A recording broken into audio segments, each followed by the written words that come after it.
What's up everyone, back for another beer review, and today I'll be reviewing yet another collaboration beer. This time between Evil Twin Brewing New York City, and they are out of Queens, New York, and the Trillium Brewing Company, and they are headquartered in Boston, Massachusetts, and this is their even more daily servings, the mixed berry variant. So this is a sour ale brewed with mixed berries and marshmallow. It comes in at 7% alcohol by volume. No IBUs listed. Time of review. This can is approximately 7 weeks old. So once again, coming off of All Imperial Beer Theme Month in January, I wanted to review something a little bit more refreshing, a little bit lower ABV, just a smidge. And I decided on this. I actually picked this up at the beginning of January because it looked interesting. It's basically a mashup of, I shouldn't say a mashup because Evil Twin just has they do even more variants of a bunch of different beers, but they're putting that name even more with the daily serving series from Trillium, which is just their heavily fruited Berliner Weiss series. Now, I've had a couple daily servings, and they were awesome. They were heavily fruited, but they didn't have the thick, goopy, kind of body. It was more refreshing, lighter bodied. So I'm hoping this is much of the same in mixed berry form. So I guess we'll see. I will crack this one open. I did keep this one upside down. We will roll it, but here's the thing. It doesn't need to be rolled because I'm pouring it all in this glass, hopefully, unless it generates too big of a head. But yeah, let's get this open. And we're going to pour it into this glass here and see how it goes. So yeah, I mean, it does have somewhat of a viscosity to it, but it's not thick and gloopy and it's not super gross. All right, just want to make sure that the head isn't going to get too big here as I pour it. So yeah, that looks beautiful in the glass. Has like this magenta color. Oh, and it tastes pretty damn good, my friends. And having the new camera and having my tablet off camera, it's nice. So you guys are going to be able to see this beer a little bit better as I hold it up here. Yeah, that looks beautiful. I'll get out the flashlight here, see if you guys can see anything through here. Probably. This is not doing a whole lot, I don't think. It's opaque, so it doesn't really matter. But that has this beautiful magenta color. And I'll be honest with you, it looks very similar on camera that it does in person. Might be a skosh darker in person, but let me see. I don't think so. I think it's very appropriate to what you see. Just maybe very slightly darker in person. But as you can see, it had a two finger of this, a beautiful, I'd say pink colored head, like a light pink. It was almost 2 fingers. It's now down to about 1.5 fingers, maybe around a finger. Has a little bit of like the fruit puree you get from these styles, but it's not too crazy. So let's get a nose. Yeah, I mean, that smells awesome.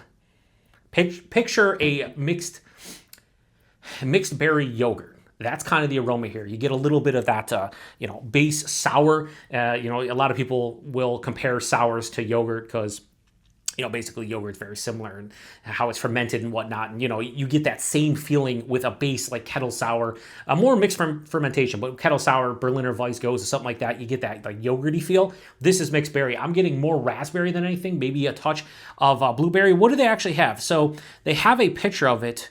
So they have the picture. So we'll do this now so you guys can see the just a little bit better.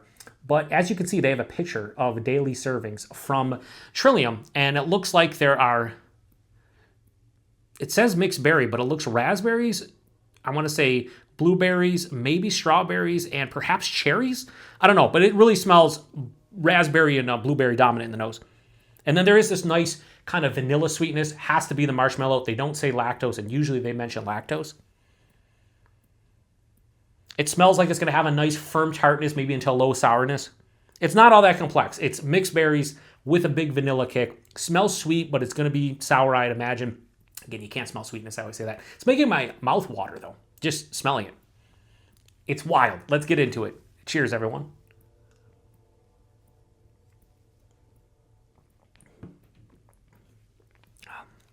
Oh, that's a beautiful beer.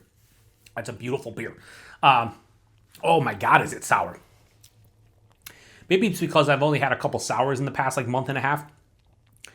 But this has a firm sourness. It's puckering in the back of the jaw. It really is, without question. So the first thing I noticed is the body, again, is lighter than a lot of your heavily fruited sours, like your smoothie and slushy sours. But it still has a nice viscosity. It's a lower side of full, so it's thicker than you would anticipate from a 7% Berliner Weiss, but it doesn't have that thick, gloopy, just like bogging down the palate, almost chewing the beer, smoothie kind of body, which I don't mind those if I'm prepared for it, but I was hoping this would be a little bit more refreshing, and it is. The mouthfeel, nice moderate carbonation. It's effervescent to a degree, but it has a beautiful like creamy nature to it. Probably maybe the marshmallows helping out here. I don't know, but the mouthfeel is really nice, very smooth going down, but it's very effervescent on the palate. Like it's like crisp up front, like about 2/3 of the way through the palate, you're like, oh, this is very carbonated, and that just glides down the palate.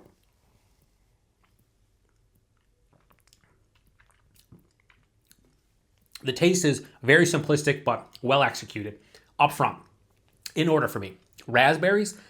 I don't know if there's cherries on here, but I'm getting cherries, like a sweet dark cherry, like I usually like to say in like Belgian style quads and English barley wines, and sometimes even big imperial stouts has like a sweeter dark cherry. So I would say overripened raspberries, sweet dark cherry.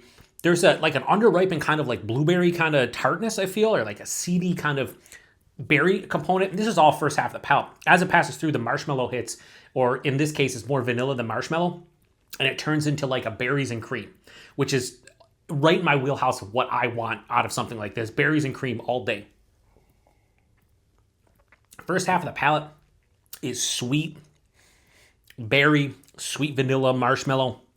Second half is where that huge, and I'm talking huge sourness hits. This is one of the more sour beers I've had in a hot minute. I'd say it's firmly sour. There is a mild to moderate acidity. Am I gonna have heartburn by the end of this? Maybe. I don't know. We'll see. But it does have a nice kind of like acidic feel. And I don't mind when it has an acidic vibe to it. It's just when it's over the top is when I start getting heartburn, or like really bothers me. This is firmly dry, no bitterness to speak of. So is it sweet? Yes. Is it dry? Definitely. Is there a balance here? There is. There's a beautiful harmony between the sweetness, the dryness, and then on top of that, the sourness with a little kick of acidity. 7%, I cannot tell. If you told me this was a 5% heavily fruited sour, I'd be like, all right, sure. The vibes I'm getting from this is very akin to the Demi-Hydra series from Mortalis. They basically took their Hydra series, which is, again, those thick, gloopy, crazy, smoothie sours, and they made a lighter version of it where it was lower in ABV at 5%, and the body wasn't as viscous. So it was, again, like this, higher side of medium, lower side of full. Still had a fullness to it for a 5% beer, but it wasn't overbearing. And that's kind of where this is. It's not a chore to drink. And the reason why I don't review as many heavily fruited sours as I used to is because the two things would bother me. The body would just be sometimes ridiculous. And then on top of that, the sweetness of these could be too much. Is this sweet? Bet your bottom dollar it's sweet. Is it too much for someone like myself? It is not. Enough dryness, enough sourness, a little bit of acidity to balance it out. Still leans a little bit sweet, but I'll be able to drink the rest of this and not even think twice. So a very easy mixed berry sour here, or berries and cream sour, if you want to call that, between Evil Twin and Trillium. And like I said, I've always enjoyed their daily servings series. And this is kind of in that realm. It might have a little bit of a bigger body to it, but outside of that, it's kind of pretty much par for the course for what I know this beer to be. So even more daily servings, the mixed berry variant from Evil Twin and Trillium. I am going, see, I'm so used to this that I got to show the camera because like, and I would do this too to try to get the proper thumbnail or like when I post on Instagram, but now I can just look off camera. I don't have to do this. This right here, this beer. I'm going to give this a, we'll go high 4.5, we'll go 4.55. This is awesome and right in the realm of what I want. And if you want to see what they have as far as, see, now I don't know, the writing on this might be a little bit too small for you guys to see, but there you go. That's the beer itself. You got the logo up top. You know, you got all that stuff. It's beautiful, but a great beer nonetheless. So price point availability. I don't remember what I paid for this. I'd imagine it was in that like that $6 to $7 a can range. That's kind of what you pay for a lot of heavily fruited sours. I'm fine with it. I gave it a 4.55, but it might be pricey for some. I'd imagine a 4-pack of this is probably in that $22 to $24 kind of area. So I'm okay with it, but I know a lot of people won't because it's not really a beer, or they don't think it is. It is a base Berliner Weiss. I really didn't talk about like the base like beer qualities, but really it's just that sourness that you would get from a Berliner Weiss. I'm not really picking up on any like wheat component because that's what a Berliner Weiss is for the most part. And but it tastes like a beer. It tastes like a fruited sour that I know and love. And then availability. I have no idea where Evil Twin gets distro at this point. We have been seeing them for a long time. We've been seeing the New York City stuff for like a year or two now. Pretty sure you could buy their stuff online. I don't know if they ship. I don't know, exactly what's going on with their distribution. So go to their website, check it out, and you probably have more answers there. But they make so many beers, it's insane. And I pick them up from time to time when something sounds interesting. This sounded interesting because of the Trillium Daily Servings, a series that I enjoy. So I was like, you know what, we're going to give it a go. And this is what we ended up with. So if you've had this one before, post in the comment section. Let me know what you thought about it. Are there any other Evil Twin beers that I should keep my eyes peeled for? Because we do get some here and there in the Buffalo, New York area. And this was the one that I guess spoke to me the most in probably the last 6 months. So I picked it up and gave it a proper review. So like I said, I'm using my new camera and everything. I'm shooting like 2 or 3 reviews before I switch anything up. I just kind of leave it in there and come back the next day. So after probably like 3 reviews, I'll see how everything looks and see if we need to tweak it or anything. But we're gonna roll on, hopefully, going forward with this camera. We'll see how it works out, especially with this beautiful mug in 4K that nobody wants to see. I'm shutting this one down. Appreciate it. To the next one. Cheers.